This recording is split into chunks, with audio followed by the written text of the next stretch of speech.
Hello बच्चों, नमस्कार, जय हिंद। कैसे हैं सभी लोग? उम्मीद करता हूँ बहुत अच्छे होंगे, बेहतर होंगे। तो प्रैक्टिस सेट नंबर 14 नहीं 13 आज हम शुरू करने वाले हैं। तो चलिए, ज़्यादा टाइम नहीं लेते हुए आपका प्रैक्टिस सेट शुरू करते हैं। ये होमवर्क क्वेश्चन था बच्चे। करेक्ट। एक कंटेनर में 36 लीटर पानी है। इस कंटेनर से 6 लीटर पानी निकाला गया, उसकी जगह पर तेल डाल दिया। यह प्रक्रिया 2 बार दोहराई गई, तो कंटेनर के अंदर अब कितना पानी बचा हुआ है? सबसे पहले आपको ये देखना है कि ये प्रोसेस टोटल हुआ कितनी बार है। उसने बोला है यह प्रक्रिया 2 बार दोहराई गई है, यानी कि टोटल प्रोसेस कितने हैं? केवल 2।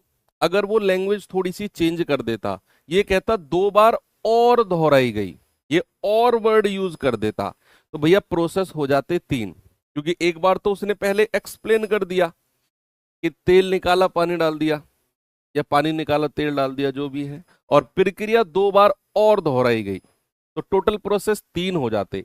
लेकिन उसने और वर्ड यूज नहीं किया, उसने बोला प्रक्रिया 2 बार दोहराई गई, मींस प्रोसेस 2 ही है। ये सबसे पहले पता करना जरूरी होता है। दूसरा, एक बार में कितना पानी निकाला गया है। एक बार में कितना पानी निकाला गया है, तो आप कहेंगे सर एक बार में 6 बटा टोटल 36, यानी कि 1/6 पानी निकाला गया है और उसकी जगह पर तेल डाल दिया। तो अगर एक बार में 1/6 पानी निकाला गया, तो शेष पानी कितना बचा होगा? रिमेनिंग पानी कितना बचा होगा? भाई शुरू में कितना था? 36 पानी था। अगर मैंने 1/6 पानी बाहर निकाल दिया, तो पानी बचा कितना? 6 में से 1 घटा दो, 5/6। और प्रोसेस कितनी बार हुआ है? केवल 2 बार। तो 2 बार आपने 5/6 5/6 करना है, तो 2 बार हो गया। 6×6 = 36 से 36 गया, 5 पूरे 25। और उसने आपसे क्या पूछा है? कंटेनर के अंदर पानी कितना बचा हुआ है, तो रिमेनिंग पानी कितना है? 25 लीटर। सभी का जवाब आ गया होगा। ये कल का HW था आपका। चलिए, आज का प्रैक्टिस सेट शुरू करते हैं पहले सवाल के साथ। सभी लोग तैयार हो जाइए। और अगेन एक 20 क्वेश्चन आपके सामने चैलेंज बन के आए हैं, जिनका सामना आपको करना है और कल से बेहतर करना है। रोज ये सोच के बैठा करो कि आज मुझे कल से बेहतर करना है।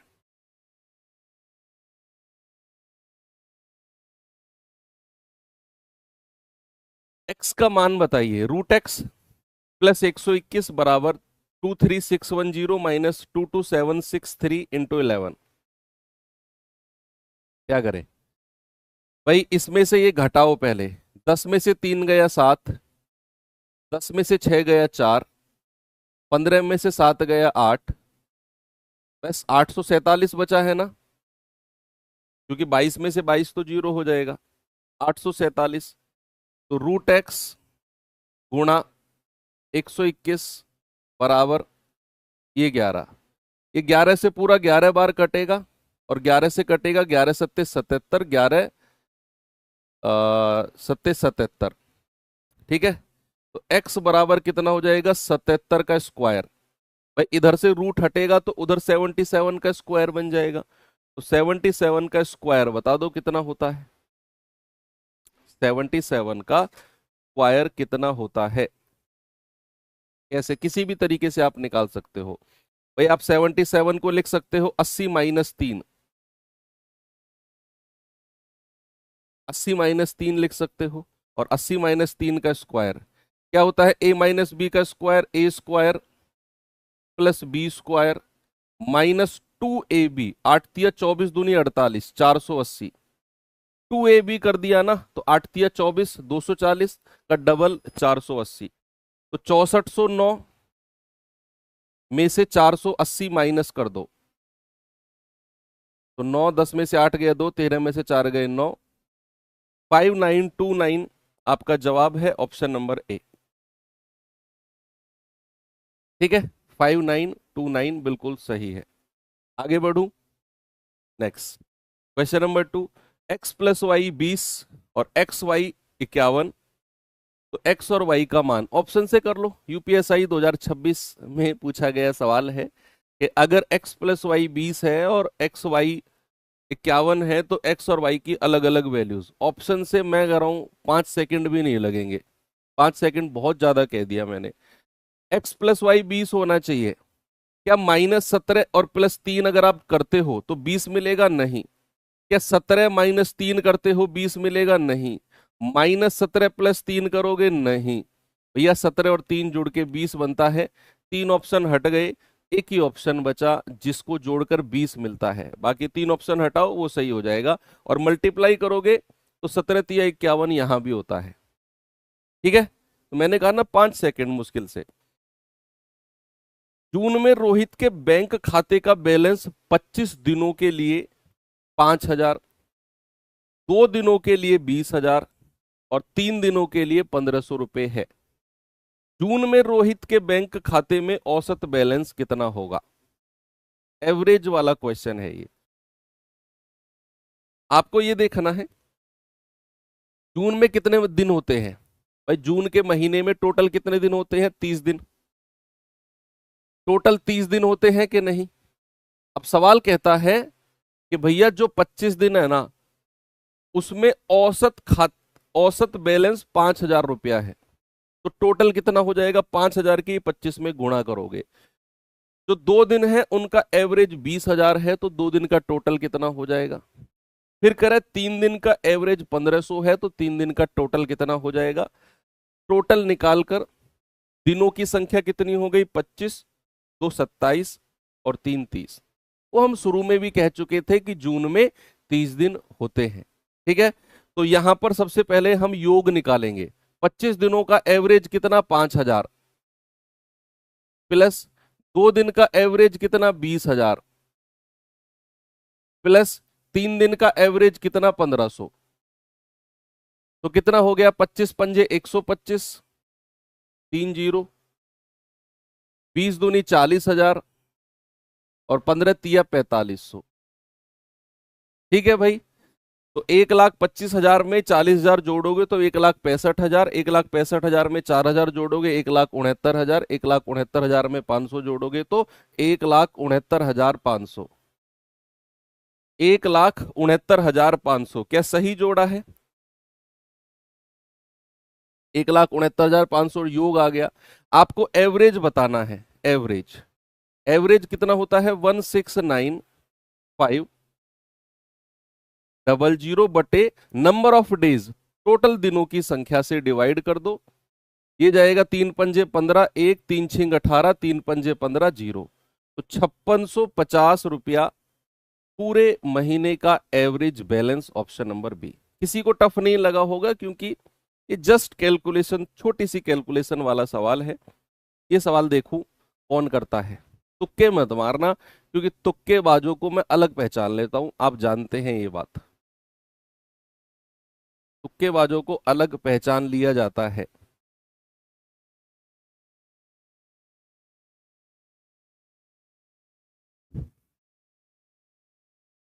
किस किस के यहाँ पे गेहूं की कटाई शुरू हो गई है? और ऐसे कितने लोग हैं जो पढ़ाई का बहाना बना के बच के निकल जाते हैं सुबह 6 बजे ये लाइब्रेरी? ये बहुत इंपॉर्टेंट है। इस बार मैं नहीं कटवाऊंगा गेहूं। सबके यहाँ शुरू हो चुकी है ना लगभग। बहाना वाले भी लगभग 90% होंगे। बनाना पड़ेगा, गलत नहीं है, मैं तो सपोर्ट में हूँ। इवन बहाने बनाने वालों के सपोर्ट में हूं मैं। कब? जब वो बहाना बना के सीरियस पढ़े। ऐसा नहीं कि बहाना बना भी लिया और पढ़ भी नहीं रहे हैं। उनके सपोर्ट में नहीं हूं मैं। जो सीरियस पढ़ते हैं और बहाना बना लिया कि मेरे बस की नहीं है इस बार, कर लो खुद से, इस बार तो मुझे एग्जाम है मेरा 2 महीने बाद, तो मैं कॉम्प्रोमाइज नहीं करूंगा, बिल्कुल साफ मना कर दिया, और पढ़ रहे हैं सीरियस, उनके सपोर्ट में मैं हूं। आज हो सकता है घर वाले उनके सपोर्ट में ना हो, कि काम नहीं करवा रहा, लेकिन सिलेक्शन के बाद घर वाले भी कहेंगे ठीक रहा, उस टाइम तूने काम नहीं किया, मना कर दिया। कह रहे मतदान मशीन में खराबी के कारण अवैध मतों की संख्या या गणना उम्मीदवार बी को प्राप्त मतों में कर ली जाती है, जिससे जिसे अवैध मतों का 5 गुना मिलता है। ए को अवैध मतों का 8 गुना मिलता है, वह 28 मतों से चुनाव जीत जाता है, डाले गए मतों की कुल संख्या क्या होगी। किया किसी ने ये सवाल? सवाल पता है क्या कहता है? सवाल है इलेक्शन वाला लेकिन थोड़ा अलग है। सवाल कहता है अवैध मतों की कुछ संख्या है, नहीं पता कितनी है, लेकिन जो अवैध मतों की संख्या थी ना, वो बी के पक्ष में डाल दी सारी वोट। भाई मान लो इलेक्शन हुआ, गांव में 2 लोग प्रधानी के लिए खड़े हुए, अब कुछ वोट उसमें इनवैलिड अवैध घोषित हो गए। अब जो एक उम्मीदवार था बड़ा तेज था, उसने साठगांठ की, उसने कहा यार जो इनवैलिड वोट है ना, 20 वोट इनवैलिड है, इन्हें मेरे पक्ष में डाल दो, तो इनवैलिड इसके पक्ष में डाल दी। अब ये आपको पहली बात ने क्लियर कर दी कि अवैध मतों की गणना उम्मीदवार बी के मतों में कर ली गई, अवैध इनवैलिड वोट उसके हिस्से में चले गए। अब बी को अवैध मतों का 5 गुना मिला है और ए को अवैध मतों का 8 गुना मिला है, और फिर भी ए 28 से वोट जीत गया। तो अब सवाल में सबसे पहले मुझे क्या मानना है? अवैध मत, अपनी तरफ से कुछ भी मान लो, अवैध मतों को अपनी तरफ से कुछ भी मान लो। सपोज मैंने मान लिया कि भैया ये ए है, अवैध मतों की संख्या कितनी है? सपोज दैट ए। अब ए नहीं, कुछ और मानो, एक्स मानो, क्योंकि ए और बी तो मैंने यहां मान लिया ना। अब सवाल कहता है ए को अवैध मतों का 8 गुना मिला, तो ए को कितने वोट मिले हैं? अवैध मतों का 8 गुना यानी कि 8x। बी को कितने वोट मिले हैं? बी को मिले हैं अवैध मतों का 5 गुना यानी कि 5x। और एक और स्पेशल बात, एक और स्पेशल बात, पहली लाइन में जो बोली कि अवैध मतों की गणना बी के हिस्से में डाल दी, यानी कि बी के टोटल वोट कितने हो जाएंगे? 5x तो ये, और अवैध मत और जोड़ दो उसके हिस्से में, यानी कि बी के टोटल वोट हो जाएंगे 6x।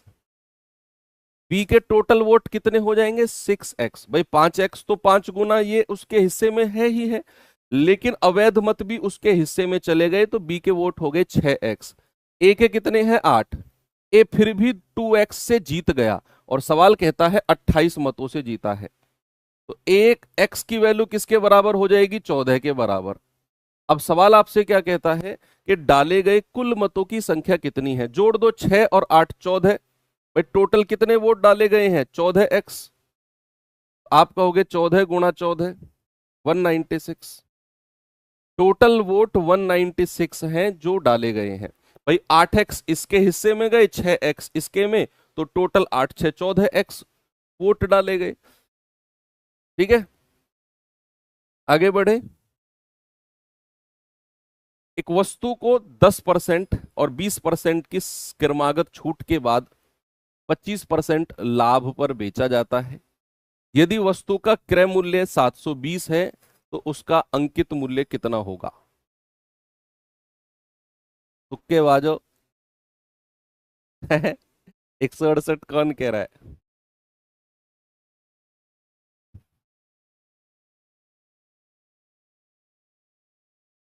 सीजीएल के लिए मैथ्स तो राहुल सर पढ़ा रहे हैं भैया।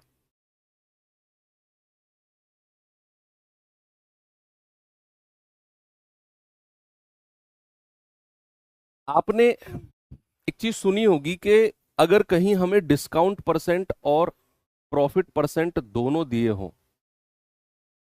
तो हम सीपी और एमपी यानी कि क्रय मूल्य और अंकित मूल्य का अनुपात बनाते हैं। क्या ये बात आपने सुनी है? कहीं प्राचीन काल में सुनी होगी कि अगर डिस्काउंट परसेंट और प्रॉफिट परसेंट दोनों दें तो हम क्रय मूल्य और अंकित मूल्य का अनुपात बनाते हैं। लेकिन यहां प्रॉब्लम है कि डिस्काउंट हमें 2 दे रखे हैं। आप क्या करो, इनका एकल बट्टा इक्वलेंट डिस्काउंट बनाओ। एकल बट्टे का फॉर्मूला क्या होता है? ए प्लस बी माइनस ए गुणा बी बटे 100। आप कहोगे सर 20 और 10 30, 30 में से 2 गया 28, यानी कि एकल बट्टा कितना हो गया? एकल बट्टा हो गया 28% का। ऐसे सोचो, एक वस्तु पर 28% का डिस्काउंट देने के बाद 25% का लाभ हुआ। अगर क्रय मूल्य इतना तो अंकित कितना होगा? अब आप लगा दो फॉर्मूला। एक ही तो फॉर्मूला है जो आपको इस चैप्टर में पढ़ाया जाता है कि क्रय मूल्य और अंकित मूल्य का रेशियो होता है 100 माइनस डी और 100 प्लस पी। यस, डी बोले तो डिस्काउंट और पी बोले तो प्रॉफिट। डिस्काउंट कितना है 28, 100 में से 28 गया तो 72, और 100 प्लस पी 25 जोड़ेंगे तो 125। ठीक है भाई, यानी कि 72 अनुपात 125 क्रय मूल्य और अंकित मूल्य का रेशियो आ गया। सवाल कहता है अगर क्रय मूल्य 720 है, यानी कि 72 यूनिट की वैल्यू 720, एक यूनिट की वैल्यू कितनी आएगी 10, तो अंकित मूल्य कितना हो जाएगा 125 गुणा 10।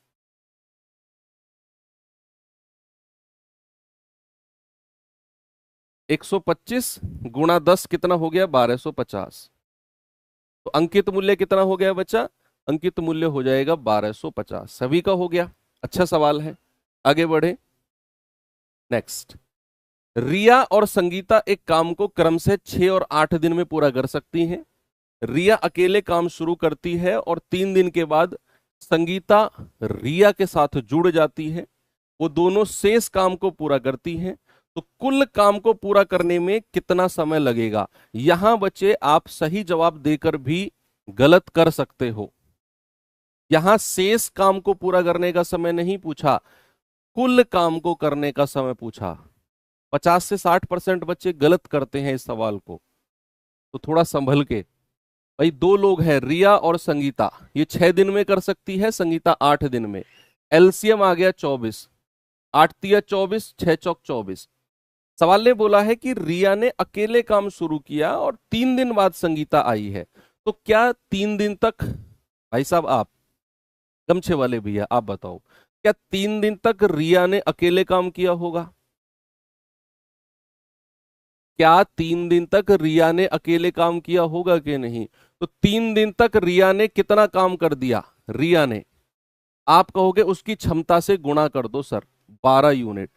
अब जो रिमेनिंग वर्क है कितना, 24 में से 12 माइनस कर दो 12, ये दोनों ने मिलके किया होगा, क्योंकि 3 दिन बाद संगीता भी उसके साथ शामिल हो गई, तो संगीता भी लग गई काम करने भैया। अब तो बचा हुआ काम जो है 12 यूनिट, ये रिया और संगीता दोनों ने मिलके किया होगा, दोनों की क्षमता से डिवाइड कर दो, इतने दिन में किया होगा। ठीक है, बचा हुआ काम। लेकिन आपसे उसने पूछा है कुल काम को करने का समय, तो आपको पूछा है टोटल टाइम, तो टोटल टाइम क्या हो जाएगा 12/7 प्लस जो केवल रिया ने काम किया 3, तो 7 तिया 21 और 12 कितना होता है 33/7 दिन। तो 7 चौक 28, 4 सही, 5/7, ऑप्शन नंबर सी मेरा करेक्ट है। ओके, चलें आगे। यदि डी 60 किलोमीटर पर आवर की चाल से गाड़ी चलाता है तो किसी गंतव्य पर पहुंचने के लिए 45 मिनट का समय लगता है।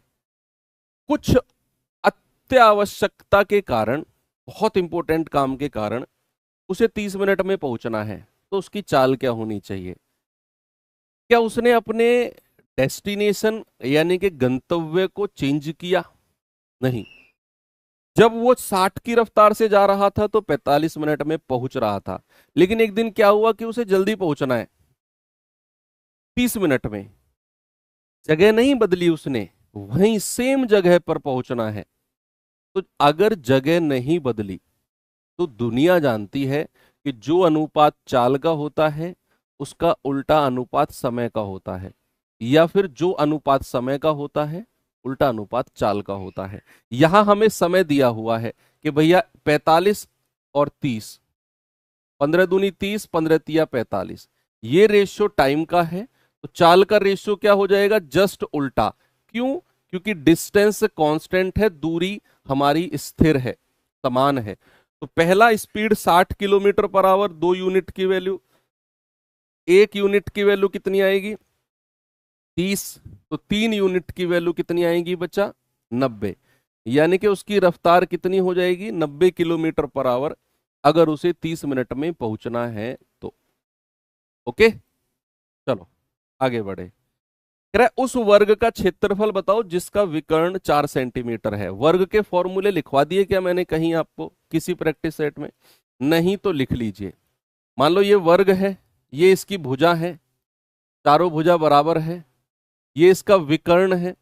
अगर मैं कहूंगा इसका एरिया, तो आप कहोगे सर भुजा का स्क्वायर, या फिर अगर विकर्ण दिया हो तो विकर्ण का स्क्वायर बटे दो।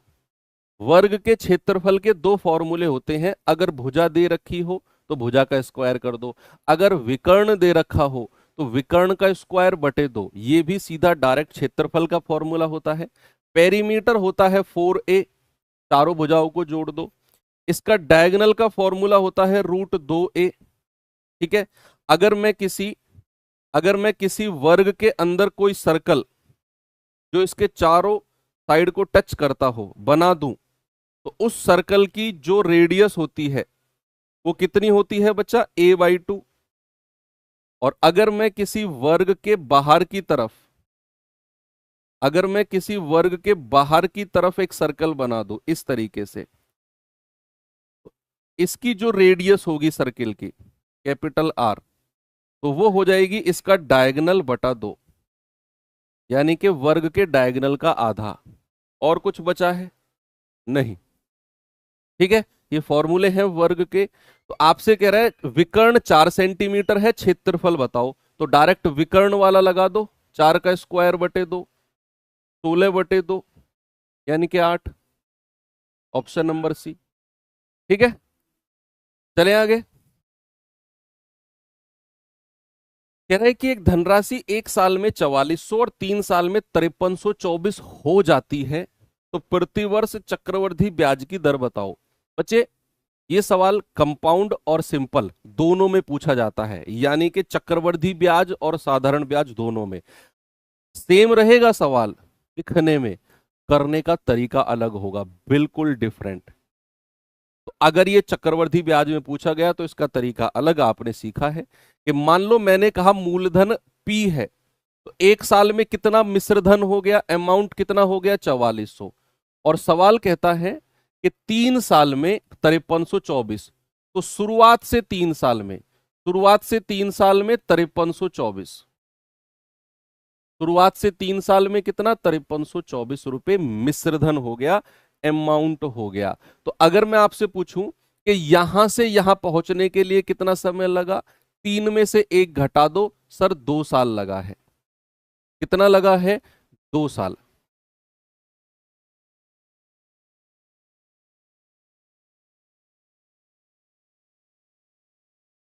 ठीक है, अब आपको केवल इससे और इससे मतलब है, और समय से। आपको क्या चाहिए, ब्याज की दर। आप ये देखो कि 4400 रुपए 2 साल में 5324 हो गए, तो आपने क्वेश्चन पढ़ा होगा कि 2 साल में 4400 रुपए कितने बन गए, 5324। ठीक है, तो पहले तो इसका अनुपात ले लो, 11 चौक 44, 11 चौक 44, 6 और 3 9, 11 88, 11 चौक 44।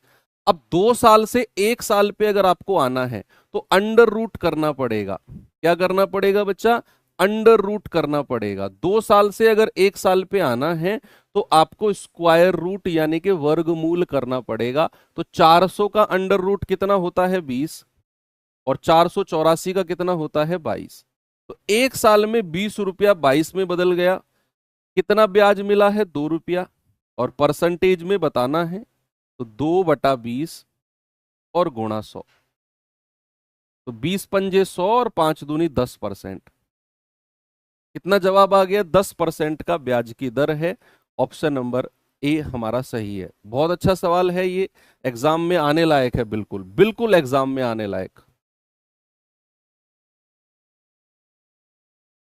ओके, यदि एक आयत की लंबाई में 15% की कमी और चौड़ाई में 10% की वृद्धि की जाए तो आयत के क्षेत्रफल में कितने परसेंट का परिवर्तन होगा, बताइए सभी लोग।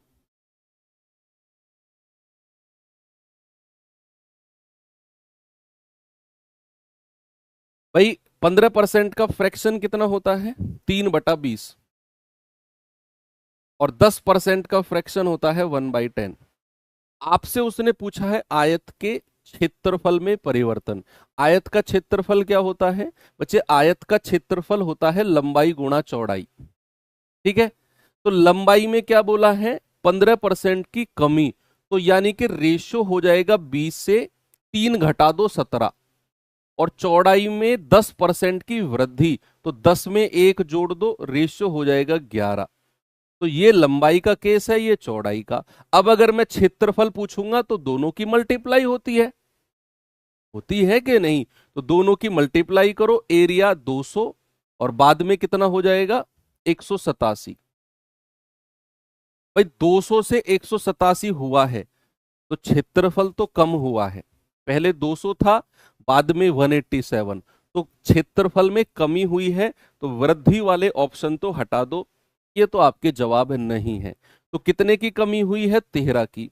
और परसेंट में बताना है तो 13/200 और गुणा 100, तो 13/200 मतलब 6.5, 6.5% की कमी हुई है।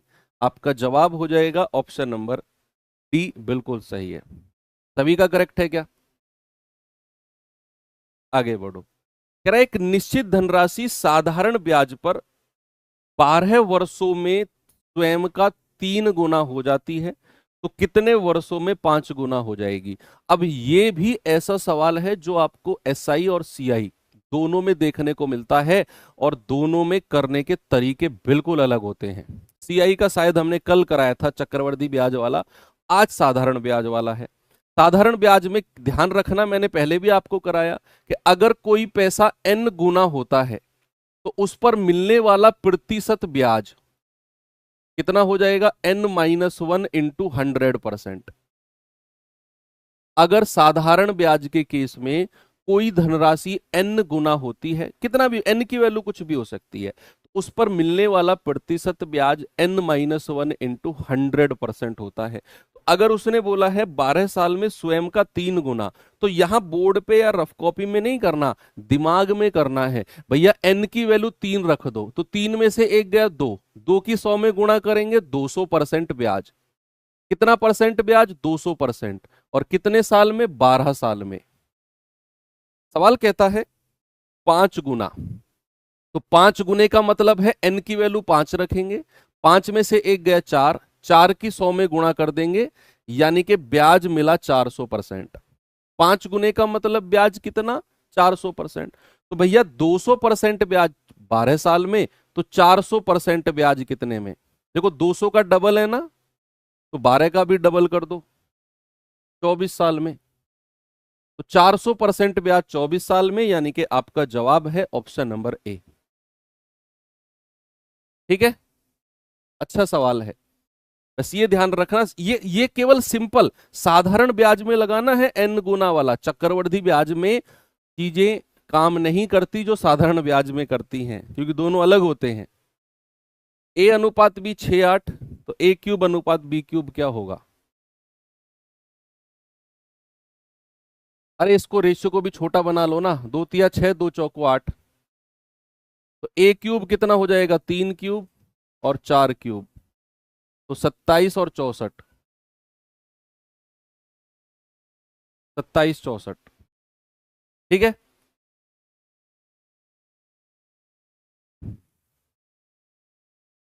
सात का वह लघुत्तम गुणज ज्ञात करो जिसे 6, 9, 15, 18 से विभाजित करने पर 4 रिमाइंडर बचे। देखो अगर आपको इसे डिटेल में पढ़ना है तो डिटेल वगैरह में तो आपको क्लास में बहुत बताया गया है।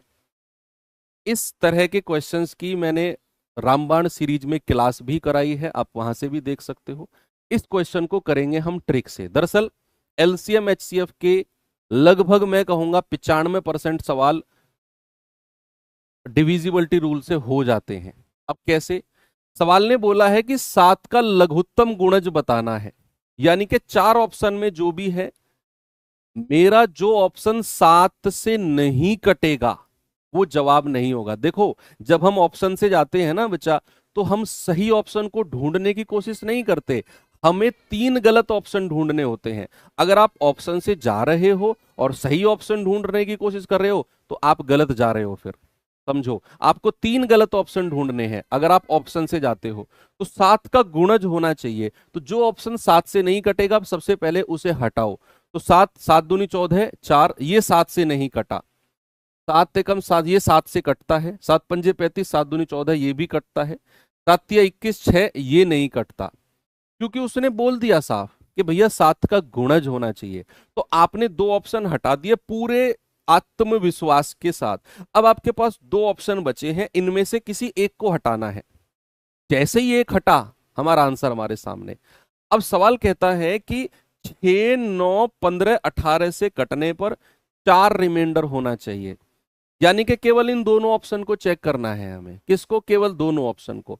सवाल कहता है कि 9 से अगर काटते हो तो 4 रिमाइंडर होगा, 15 से काटते हो तो भी 4, 18 से काटते हो तो भी 4, और 6 से काटते हो तो भी 4।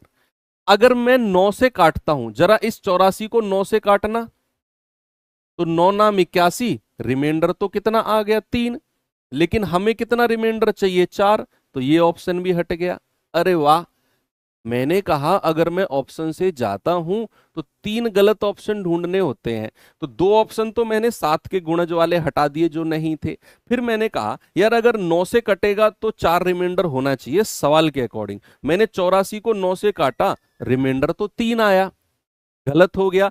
चौथे को मत चेक करो, मैं कह रहा हूं चेक करो ही मत, 100% सही होगा। आप 9 चौक 36 देख लो, रिमाइंडर 4 है। किसी भी संख्या से 15, 18, 6 किसी से भी डिवाइड करोगे आपको रिमाइंडर 4 मिलेगा हर केस में। ओके, तो आपका जवाब हो गया ऑप्शन नंबर सी, बिना आपके कैलकुलेशन के। एक बेईमान डीलर अपने माल को क्रय मूल्य पर बेचने का दावा करता है, लेकिन 1 किलोग्राम के बजाय 950 ग्राम का यूज करता है गलत बाट का। लाभ प्रतिशत बताओ। बच्चे, बेईमान दुकानदार भी मैंने आपको रामबाण में कराया है। तो क्या करना होता है बेईमान दुकानदार में, कि कोई बेईमान दुकानदार अगर ये कहता है कि भाई साहब जितने में ला रहा हूं उतने में ही बेच रहा हूं, और फिर भी अगर उसने प्रॉफिट कमाया, मतलब उसने फिर वजन में गड़बड़ी की है आपके साथ। और ईमानदारी से उसे कितना वजन देना था? 1 किलो। 1 किलो का मतलब 1000 ग्राम। ईमानदारी से 1000 ग्राम देना था, तो ईमानदारी वाला वजन सीधे हाथ की तरफ, अपनी कॉपी में सीधे हाथ की तरफ ईमानदारी वाला वजन लिखो, उल्टे हाथ की तरफ बेईमानी वाला वजन जो उसने दिया है। 5 से जाएगा 19 बार, 5 से जाएगा 20 बार। ये अनुपात आ गया उसकी बेईमानी का। यानी कि 19 रुपए की चीज उसने 20 रुपए में दी है, तो प्रॉफिट कितने का कमा लिया? 1 का। और परसेंटेज में बताना है तो 1/19 और गुणा 100। 19 पंजे 95, 5 सही 5/19% का प्रॉफिट है जो उसने कमाया है। सभी ने कर लिया? चले आगे। एक पाइप दूसरे पाइप की तुलना में 4 गुना तेजी से टैंक भर सकता है। यदि दोनों पाइप मिलकर टैंक को 48 मिनट में भरें तो धीमे वाला उसे कितने समय में भरेगा? धीमे वाला मतलब जिसकी क्षमता कम है, वो धीमे वाला। तो 2 पाइप हैं, उनकी एफिशिएंसी का रेशियो क्या बोला उसने? उसने बोला एक पाइप दूसरे की तुलना में 4 गुना तेजी से। तो अगर इसकी क्षमता 1 है तो इसकी कितनी है? 4। तो टोटल वर्क के लिए क्या बोला उसने? दोनों मिलकर 48 मिनट में। तो दोनों की क्षमता है 5, 48 से गुणा कर दो, टोटल काम आ गया 240। सवाल कहता है धीमा वाला पाइप, धीमा वाला यानी कि जिसकी क्षमता कम है, तो 240/1। भाई धीमा वाला उसे 240 मिनट में भरेगा। ये रहा ऑप्शन नंबर ए, धीमा वाला पाइप उसे 240 मिनट में भरेगा। ओके, चलें आगे। ये सवाल करिए, अच्छा सवाल है ये, बताइए जल्दी से जवाब इसका।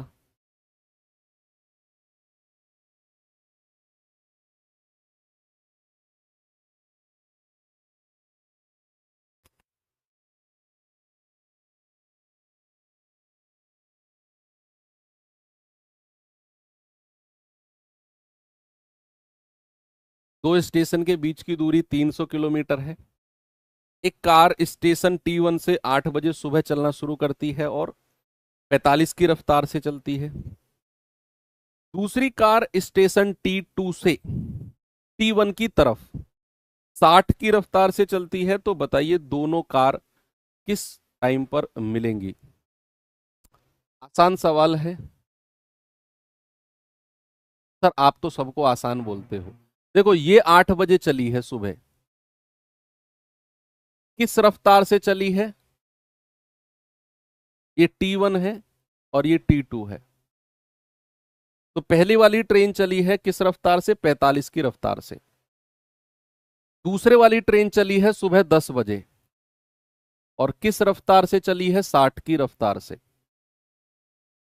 अच्छा एक बात बताओ, हमेशा आपको ये बताया गया है कि ट्रेन अगर एक दूसरे की तरफ चल रही है तो उनके चलने का समय आपको बराबर करना है। अगर ये ट्रेन सुबह 8 बजे चली है और ये 10 बजे चली है, तो भाई साहब इनके चलने का समय बराबर करो। समय बराबर मतलब ये सुबह 8 बजे चली, तो जब तक ये वाली ट्रेन चली होगी तब तक पहली वाली ट्रेन ने कितनी दूरी ट्रेवल कर ली? 8 बजे से 10 बजे तक 2 घंटे में। 2 घंटे में कितनी दूरी उसने ट्रेवल करी है? तो दूरी बराबर होता है चाल गुणा समय। तो चाल कितनी है उसकी? 45, और समय कितना? 2 घंटा, 8 बजे से 10 बजे तक। सर उसने 90 किलोमीटर की दूरी तय करी है, समय बराबर करना है हमें। तो 8 बजे से 10 बजे तक जब तक ये ट्रेन चली, इस वाली ट्रेन ने 90 किलोमीटर की दूरी तय कर ली होगी।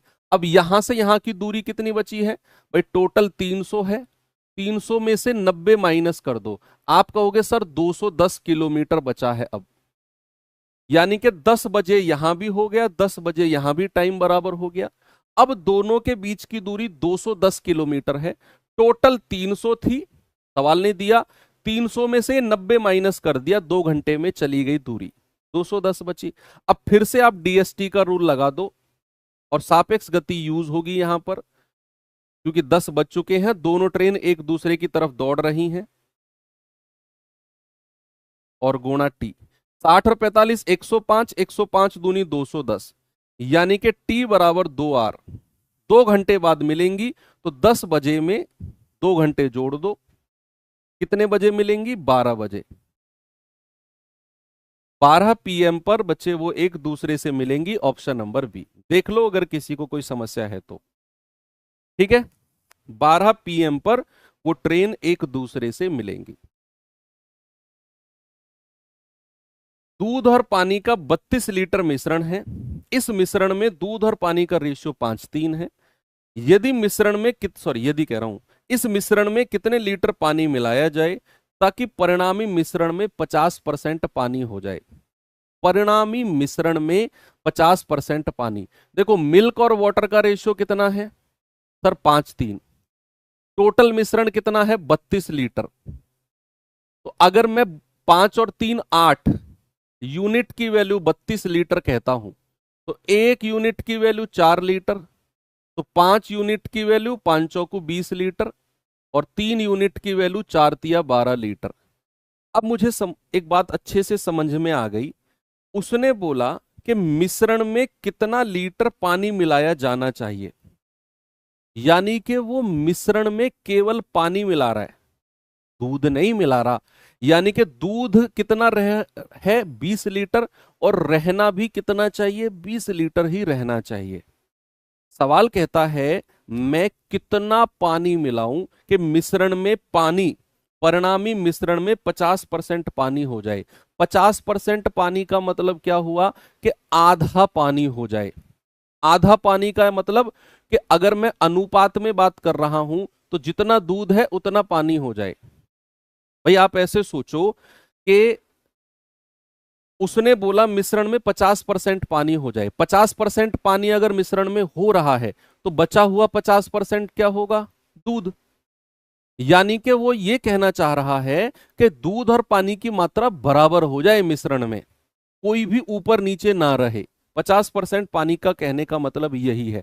तो अगर दूध 20 लीटर है तो पानी कितना मिलाया जाना चाहिए ताकि 20 लीटर के बराबर हो जाए? Sir 8 litre. तब जाकर पानी 20 लीटर होगा, दूध 20 लीटर, दोनों बराबर हो गए, यानी कि उसे 8 लीटर पानी मिलाना चाहिए। तभी दोनों बराबर हो गए और पानी 50% हो जाएगा। ठीक है भाई, ये पढ़िए। दिया गया पाई चार्ट एक दुकान की एक दिन की फलों की बिक्री को दर्शाता है। सेब की बिक्री, सेब की बिक्री, केला, संतरा, मुसम्मी। ठीक है, चार तरह की बिक्री को दर्शाता है। आसान सवाल है, यदि एक फल विक्रेता द्वारा एक दिन में बेचे गए कुल फलों की संख्या 1200 है, तो बेचे गए केले की संख्या, केला यानी कि 40%, तो 40% की वैल्यू निकाल दो 1200 का। 12 चौक 48, 480 केले बेचे गए। ग्राफ तो सिंपल ही आएगा आपके एग्जाम में भी। कह रहा है एक घनाभ का कुल पृष्ठ क्षेत्रफल बताओ जिसकी लंबाई चौड़ाई ऊंचाई 25 35 35 है। घनाभ के फॉर्मूले पता है सारे, लिखवाए क्या मैंने आपको? लिखवाए होंगे।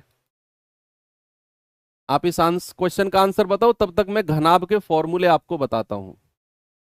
ये होता है घनाभ, ये लंबाई, ये चौड़ाई, ये ऊंचाई। अगर मैं इसके आयतन की बात करूं, लंबाई गुणा चौड़ाई गुणा ऊंचाई।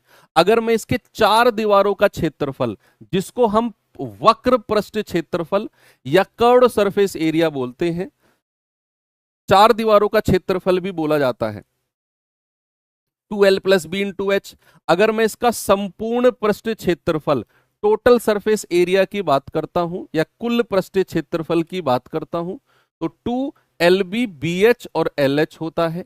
अगर बच्चा मैं इसके डायगोनल की बात करता हूं, डायगोनल की, तो डायगोनल का मतलब होता है विकर्ण, यानी कि कमरे में रखी जा सकने वाली सबसे लंबी छड़, कमरे में रखी जा सकने वाली सबसे लंबी रॉड, तो उसका डायगोनल होता है under root of L square plus B square plus H square. ठीक है, तो यहां पर उसने क्या पूछा? लंबाई चौड़ाई ऊंचाई दी हुई है, कुल पृष्ठ क्षेत्रफल ये पूछ लिया। तो 25 × 35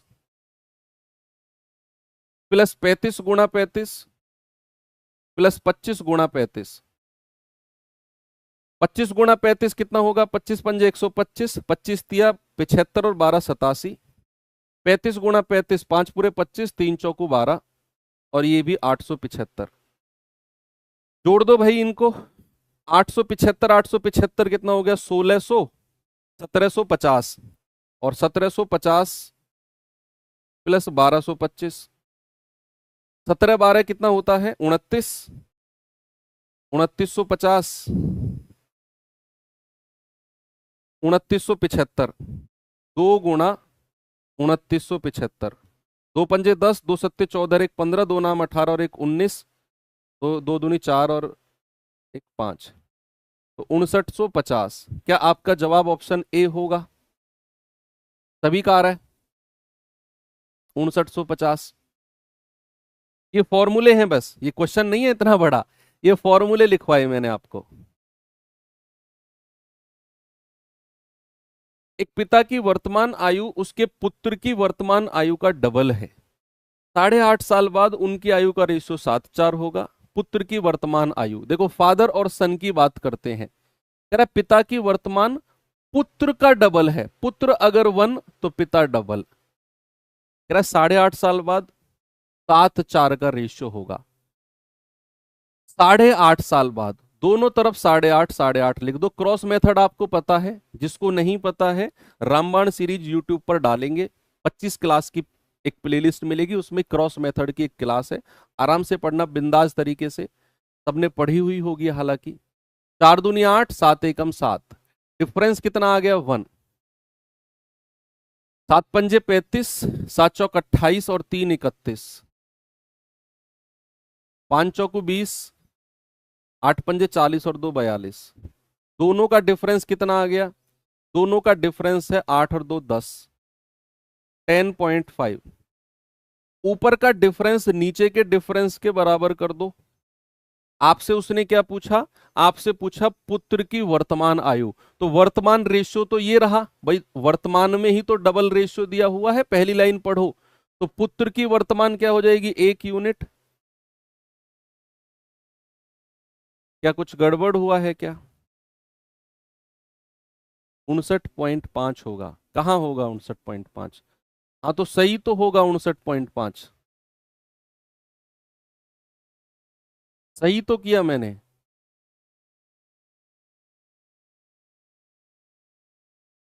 भाई 7 पंजे 35 3, 7 या 8 56 और 3 59।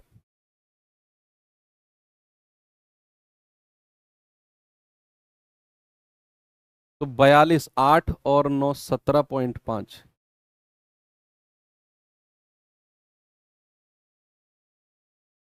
एक बार फिर से देखते हैं। 7 4, 4 दूनी 8, 7 एकम 7, 1 आ गया। हाँ ये भी तो गलत है, ये भी तो गलत है।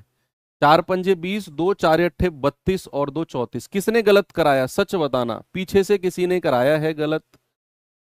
तो इन दोनों का डिफरेंस, मल्टीप्लाई गलत करा दी, इतनी आसान। 16 और 9 कितना होता है, 25, 25.5। ऊपर का डिफरेंस नीचे के डिफरेंस के बराबर। कहाँ दिमाग है तुम्हारा भैया? एक यूनिट की वैल्यू 25.5, कह रहा है पुत्र की वर्तमान आयु, एक यूनिट है, यही हो जाएगी 25.5। इतनी आसान कैलकुलेशन को गलत कर रहे हो, कैसे काम चलेगा ऐसे, बताओ। ये है HW आपका। इसका जवाब कमेंट बॉक्स में बताना है। अरे कहीं नहीं, बड़े बड़े शहरों में छोटी छोटी गलतियां होती रहती हैं, माफ किया मैंने तुम्हें, ठीक है। तो बाकी मुलाकात होगी कल, तब तक के लिए thank you, have a good day, जय हिंद।